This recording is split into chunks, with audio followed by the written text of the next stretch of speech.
If you've ever talked to a seller who's in pre-foreclosure, then you know they are angry or even delusional. And if you say the wrong thing, well, there's a good chance you're gonna get hung up on. Today, I'm gonna walk you through our talk tracks on how we connect with these types of sellers. If you're new here, I'm Josh High. I'm the co-founder of Heels Homes and Results Driven REI, alongside my wife and business partner, Tiffany High. After experiencing over 2,000 real estate transactions and coaching over 5,000 students nationwide, I can confidently tell you that we've made every mistake that there is to make, and now we help investors just like you to avoid them. So you can live in what we call option freedom, with the ability to do what you want, when you want, with the people you want to do it with.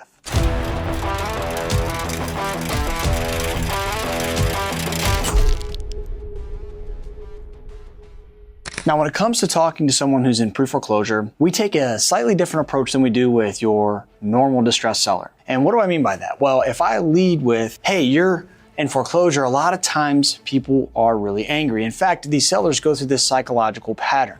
It starts with they're in denial. They don't think that this is happening. They don't believe that it's actually going to go to fruition, and they think that they're going to find a way out of it. Well, then after so much time, again, every seller goes through this pattern at their own time frame, but after they are in denial, then they start to get really angry because it's starting to sink in that this is real, and they've looked at options and maybe they don't feel as if they have a whole lot of options. And so they get angry, and then after that, the next stage, they go into what's called acceptance. And now they're finally accepting the fact that they're in this position and they need to do something. Now, some people are able to come to acceptance much earlier than others, and therefore they have time to look and evaluate at their options and might be able to sell for more. But then the people who wait and procrastinate, they get a hard deadline, which is the sheriff's auction. And oftentimes they get to a point where it's a week out or even days out from that auction, and they're like, oh crap, I've got to do something when they reach that acceptance stage. Now, there's different strategies that you can do, and here in the state of Ohio, this is a right of redemption state, so we're able to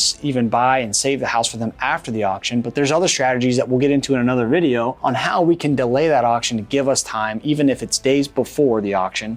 We can delay it to give us time to get our payoffs, run the title search, and make sure that we're buying a property with free and clear title. Now, our approach with these sellers is we want to act as if they're friend.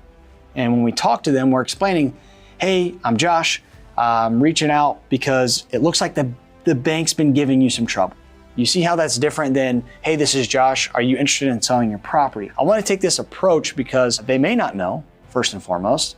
And if they don't know, we need to educate them. If they are aware, now we've positioned ourselves as we are on their team. We are good guys, we're not bad guys. The bank is the big bad bank, they're the bad guys. So when we take this approach, we're then gonna walk through what their options are. We're gonna ask them if they've looked into any options or services to help save the house. Some people have, some people haven't. We're gonna walk through those types of things. Okay, what have you done? And then we're gonna ask you, if we exhaust that option of, yeah, I've talked to the bank, I've asked for payment options or reinstatement options or a loan modification, but they won't allow me to do that. My credit's bad. Obviously, I'm in foreclosure, which this is more of a common answer than you would think.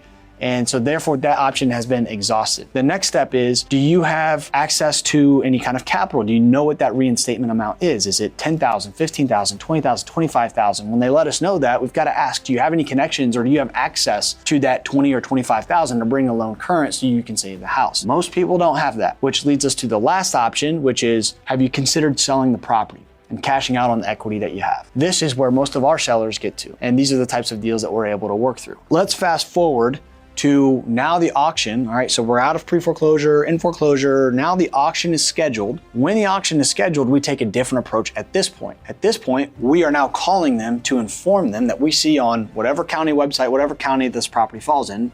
You know, one of our main counties is Franklin County, Ohio. So we would explain to them, hey, Mr. Seller or Mrs. Seller, this is Josh. I'm reaching out because I see here on Franklin County that they have posted a sheriff's auction for your property at 123 Main Street. Are you aware of that? Now we're just asking if they're aware, and then what we're going to dive into here is we're going to say, hey, we can either buy the house or help you sell it. We want to take that approach because we don't want to make them feel like it's just one narrowed interest that we have. We're here to help with any real estate problems that they have, to bring real estate solutions to any real estate problem that they're facing. And in this scenario, obviously it's foreclosure. We found that these approaches have really helped us ease the tension and have effective conversations to move these sellers one step closer to being able to make a decision on whether or not they want to work with us or not. Knowing what to say is just one piece of the puzzle. If you want to learn how to find motivated sellers, how to hire and train a sales team, and build out follow-up systems and run the entire business, then come join our free school community. Tiffany and I are in there every week answering questions and sharing these systems that we actually use in our business. It's completely free. The link is in the description of this video.